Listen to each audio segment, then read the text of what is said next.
மழை 2 நாள் மழையில் எவ்வளோ தண்ணி வரும்.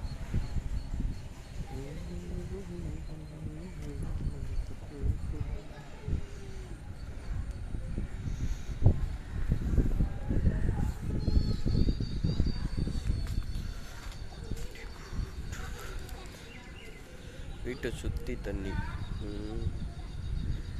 இப்படி போகிறேன் தண்ணி.